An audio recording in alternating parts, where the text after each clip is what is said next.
Hi, welcome to Project X-Wing. Today my friend cut the holes in the bottom because he's bought the models, so it's only fair that he messes them up.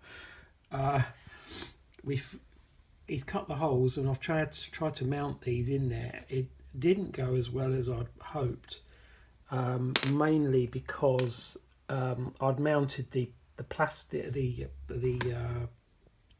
LEDs to the copper plate and the heatsink, when really probably what I should have done was mounted the copper plate to the model and then mounted the LEDs to the copper plate.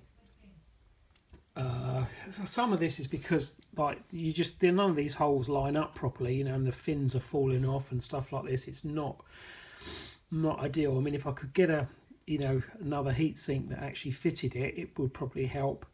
But you're ordering this stuff and half of it's not really working out. It starts to mount up, doesn't it? It doesn't look too bad underneath. I mean, when you look at it, we don't want to see the actual LEDs themselves when you're playing pool. They're better off to be slightly recessed. That was the aim anyway, because you look at them, you can't see for half an hour. So having them like that is okay. We're going to get a lot of light bleed through the bottom though, that's the only thing.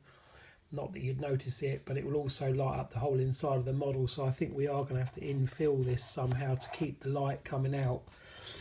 The downside of that would be that there's no airflow through it. So we'll have to see. As I say, this is a bit of an R&D sort of project. Not seen one of these done before.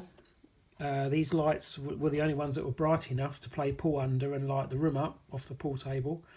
We've played with them mounted on a wooden like ply plank, and made like a sort of shroud around it, so that it covered all the light and everything, and recessed these, and it played fine. It's been up for weeks. We've used it, so it works. They're the right lights for the job, but the downside is they're flipping hot.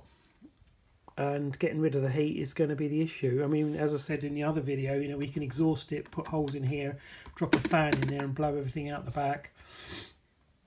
They're not too noisy, these things, because we have music playing or the Grand Tour or something on, so it's not exactly quiet in there. But yeah, that's it. That's what we've done today. The next part would really be assembling this completely, cabling it all up. Got to try and get strain relief on the mains cable coming in. I need thinner stuff than what I've got. It's like 13 amp cable, and I need 3-core, like flexible, not the house wiring stuff.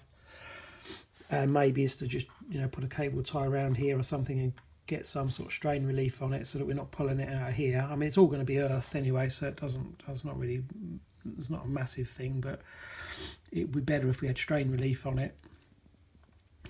And yeah, here's to run it with all assembled, with these fans running, all the temperature sensors on. I've actually written a little test program, and it's got I said the other day, it's got a 20 by 4 LCD, and it's just going to output the temperatures, and we'll go from there with a cooling and see how it works. But I think on the other model we need to really get bigger copper plate, mount the copper plate inside, then mount the LEDs to that. Really, I think might work out better. I don't have to think about it. I mean, the LEDs can go where they are now. We've made moulds and everything, so we'll probably use them again. But because that part worked out okay, it's just because of the shape of the model.